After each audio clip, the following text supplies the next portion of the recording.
Now, Put it on the website.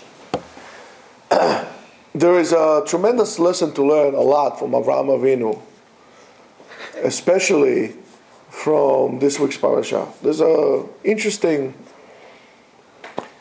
statement that Avraham Avinu makes there. When his shepherds were fighting with his nephew's shepherd, Lord shepherds, he says to him, you know what? This land is great. It's big. It's big. Tell me where you want to go. You go right, I go left. You want to go left, I'll go right. No big deal. It's a tremendous lesson to learn from that. Most people would say Avraham is reactive, he's not active. Take an initiative. Become a man, become the leader. Say, hey, whoa, we have fights here. Listen to me, nephew.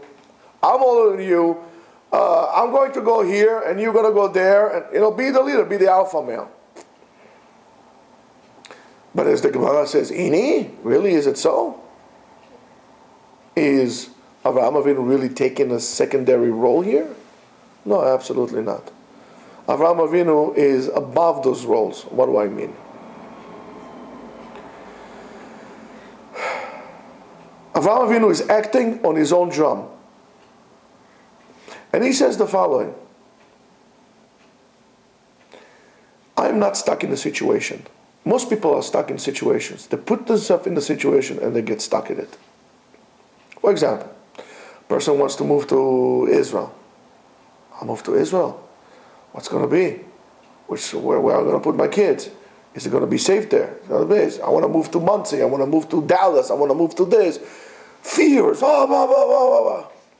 Stuck in a situation, and what happens? You stay in one place and nothing ever happens. Avraham Avinu acts like a free man. He says, for me, it's all good. This place is big. I'm not going to start fighting with this. You want to go right, go left. I'm going to make the best of every situation that comes. I don't make my decisions based on what looks right now good. For example, what should I go to school for, Rabbi? What should I be? Should I be a pharmacist? Should I be a nurse? Should I be, right? Well, it's doing really good now. There's a big demand. You're right, darling. There's a big demand, let's say, for pharmacists now. But the schools are spitting out like 1,000 pharmacies a year. How many pharmacists you think there are? How many pharmacists you think they need? Right now it looks good. But what's going to be then? I mean, just as an example. Hey, Mosey. Right? So being stuck in a situation is putting all those obstacles on yourself and make a decision based on what right now is good. Whatever happened, happened. Even if you lost your job. So you lost your job. Okay, I lost my job. So it's no big deal. Let's see what I can do now. You know what? So now I'm free to actually do what I want to. Let's say I was an accountant and I was fired from my job. They did some cutbacks and I got fired from my job. All right, guess what? You know what? I'll be honest with you. I never want to be an accountant. I want to be a park ranger. So go be a park. Here's the perfect opportunity. Go become a park ranger. Avraham Avinu is acting like a free man. In other words, we most of the time are not interested in our freedom. We let fear dictate our moves, dictate our decisions, and in a way dictate our lives. We make calculations that are not always ours, and we suffer. In order to be at the level of Avraham Avinu, one of the things you need to do is to make the best out of all situations. And to understand that you don't need much to be happy. You don't need much to be fulfilled. You don't need much. And all the things that you think that you need to be fulfilled and to feel happy you are completely wrong, and they are the anchors on which are going to sink you down.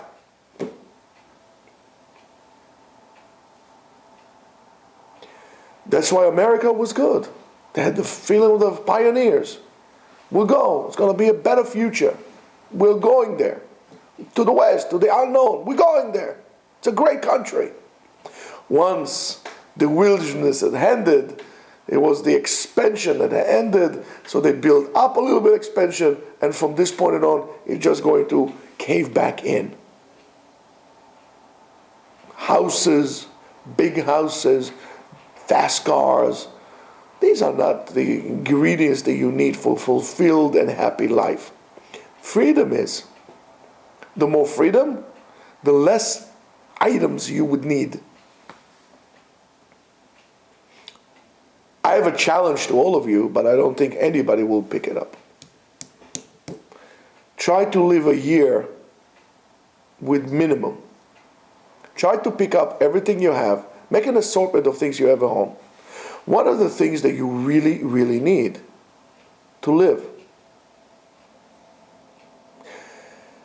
You need to have a bug-out bag. Right now a tsunami is coming out on the shores of Africa. You have 2 hours to get the whatever out of here. Go upstate New York. This whole thing is going to be underwater. What are you taking with you? What is the most important thing you take with you? What are your essentials? Maybe something a pot so I can cook, some fire, a knife, an axe, sleeping bag, tefillin, talit, Kitzur Shulchan Aruch, something, Tanakh, something. What else do I need? And I'm just out of here. Are you going to take your diplomas? Are you going to take, your silver cups? Are you going to take the chandeliers? You don't need all these things. When those things were important to you, and you're still deciding that tsunami will come and will overflow you, and you're going to be all gone because you could not let go. Avraham Avinu is a person who is willing to take a chance. He lives the moment. Most people say, you know what? They live from week to week. They live from month to month. They live for the monthly payment, pay a monthly check or to the bi-weekly check. They live from... Avraham Avinu lives the now.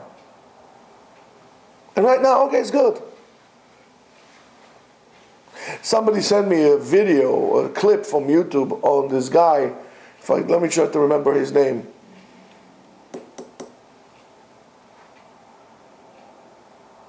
Mick Dodge. It's some kind of a guy.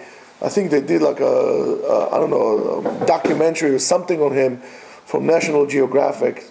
And he's a guy who left everything and lives in a forest somewhere in Washington State. And it's amazing how the person is. They showed a clip there, and he's going in some bad situation that happened. I forgot exactly what it was. It was a while ago. And then he makes a joke of it right away on the spot. And you move on. If you don't have this laughter, if you don't have the ability to smile, you don't have the ability to survive.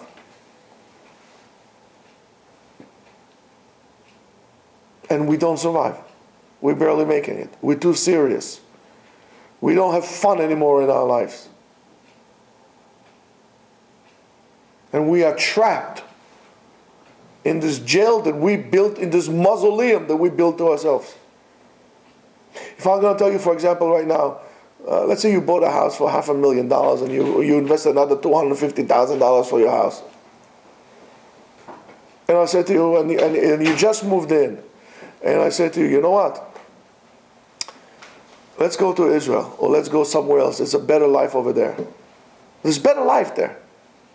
I don't know, let's go to Wyoming. There's better life there. We can make a Jewish community. It's good there. Let's go. And you're going to tell me, Rabbi, you crazy? I just spent $750,000 on this house. I'm going to leave this? I said to you, yeah, you're suffering here. It's miserable here. Your kids suffer in school. You can't make the payments. Let's go somewhere else. Better life. Better life. And you're going to tell me, no, I can't. And that's exactly what you're denying inside yourself. You're denying the Avraham Avinu inside of you when you do that. And that, in a way, at the end, affects your emunah. Why does it affect your emunah? Because you created a situation where things are bad for you, and then you blame God for it. You build the prison, you put yourself in, and you throw away the key. Now what do you want from God? He didn't build the prison for you. You built it. Yeah, for the $750,000, you could have bought yourself, 40 acres in Montana. Or just go somewhere. But you didn't. You built a jail. So you pay for it. So the lesson for today is, don't get stuck within situation. Find the best, the good in every situation, good or bad. Make the best out of it and move on. Don't obsess with stamping in one place over and over again. Do the lech lecha, lech. And that's why Avraham Avinu was able to do so. He was able to do the lech lecha. He left everything behind. What do I need this for? Lech el haaretz, go to the land. This is not a shiur parashat hashavua. That's a lesson to life. But it's because Hashem says go, get up and go. Because Hashem said get up and go. However, what? If Hashem comes and tells you get up and go, would you? Of course. Blah. Of course. Of course not. Why not? That's a good question. Why not? That's a good question. Why not? But Hashem is the king. He tells you get up and go. There was, as you can tell from the Mefarshim, there was one of Avraham Avinu's tests. It was a test, and he could have failed it.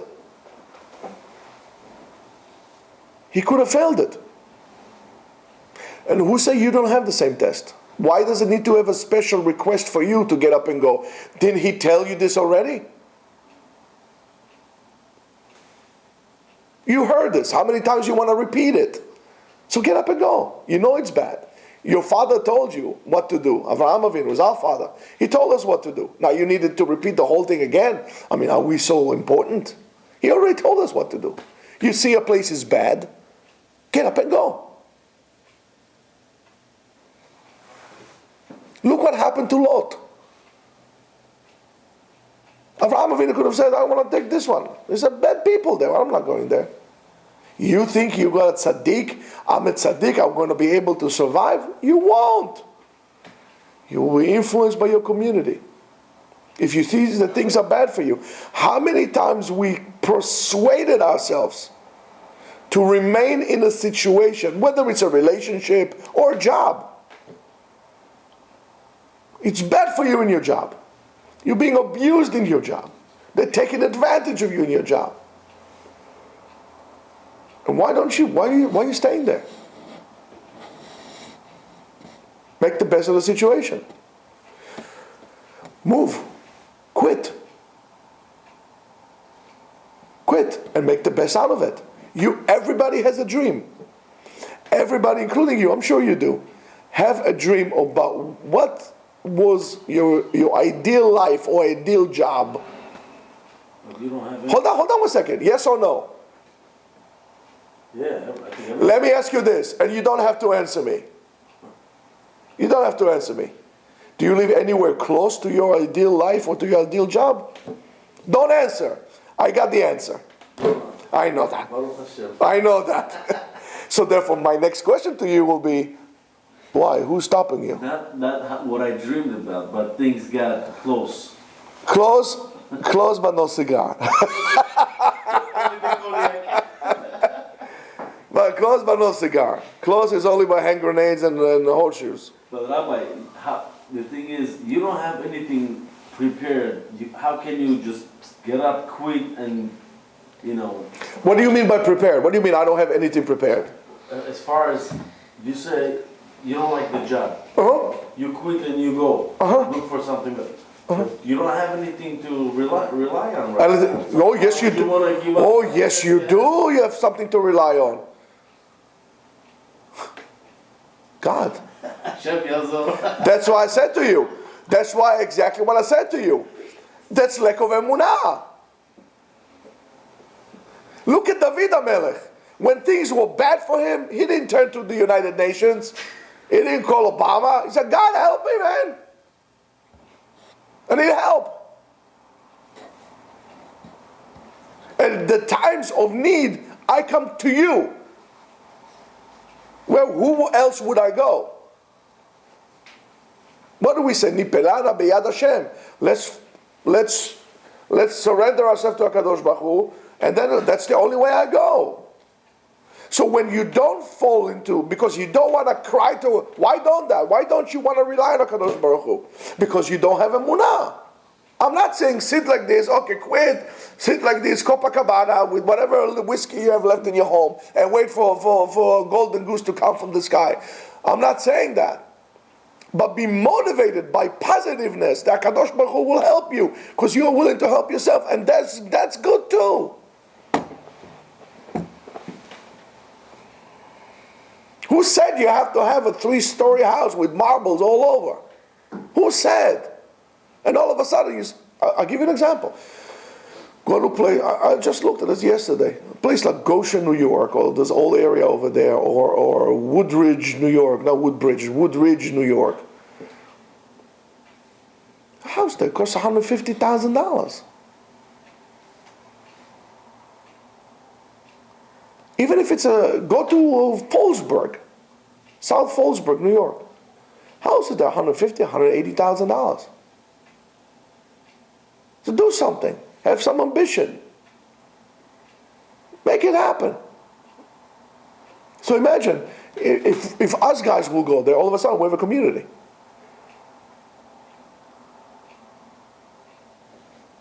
And you have a Jewish community. Look at this, you have a community.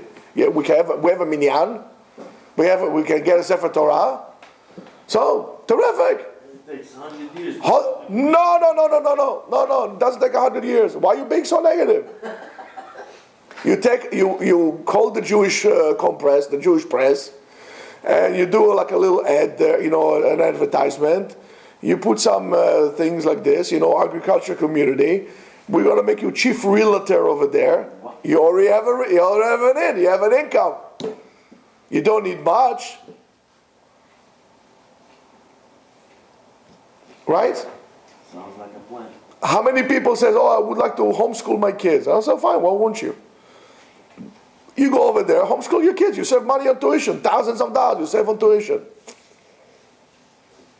And then all of a sudden everybody wants to come. And then you pick up your stuff and you go somewhere else and you start all over again. It's beautiful to start new all over again.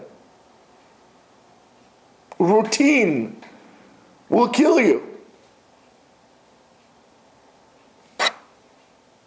So HaKadosh Baruch Hu told Adam HaRishon, Na vana tiyeh ba'aretz. You should be a nomad, go from one place to another. Yes, you can look at it as a bad thing, and I can tell you it's a good thing. Baruch Hashem, I don't have to be stuck in one place forever and ever. Imagine I would have to live in one place, and I know this is where I live, and that's where I die. Like people in the downtown Midwest over there, they never went on the perimeter of the town for like forever and ever. Go, so you start new. Everything is the way it is. I mean, it's nothing. Everything is neutral. You decide how it will be. Is it good or bad? To have a kid, is that a good thing or a bad thing? Both sides. Both sides. You're right, because now you have kids. When you didn't have kids, kids would have been the best thing ever. However, if I would tell you that in the history of your kid, you're probably going to have to spend close to $1 million per kid, so hold on one second, let me take some aspirin. I'll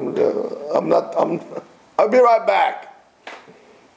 It's the way it is. But then all of a sudden your kid finishes a Shas, becomes a Ben Torah, becomes a Talmid Chacham, becomes a person, marries a nice girl, they have children, now you feel good. So $1 million was worth it. It depends on your outlook, on your attitude. And the problem is that we stuck ourselves into a scenario, into a situation, and then we're not able to come out of it. We are trapped within the prison in which we created to ourselves. And that is not freedom. You want to be free? Get rid of everything you have. Get rid of everything you have. Go home to your wife and say, darling, I decided to be free. Throw away half of the things you have in the house because 3/4 of the things in your house you don't need.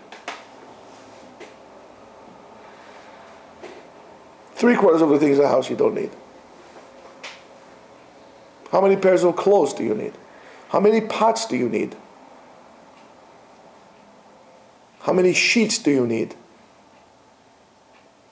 You should have, argument's sake, 2 sheets.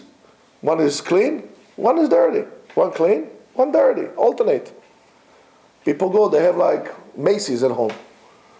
What do you need it for? Simplify your life. What do you need this for? Why do you need such a big house? It's like this buffoon. He's like 70-something years old.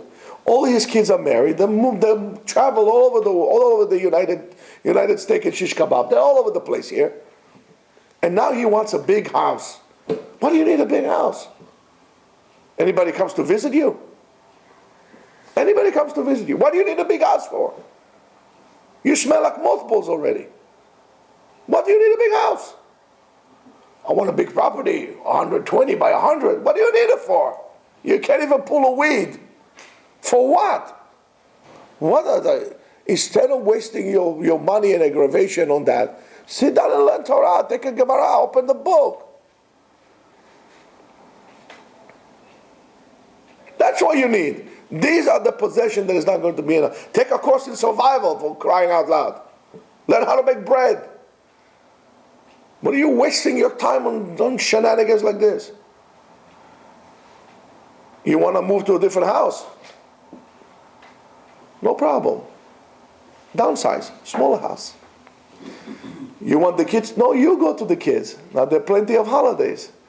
There's Rosh Hashanah, Sukkot, Pesach, Chanukah, and so on. Every Chag go to a different kid. For all those years, they live by your house.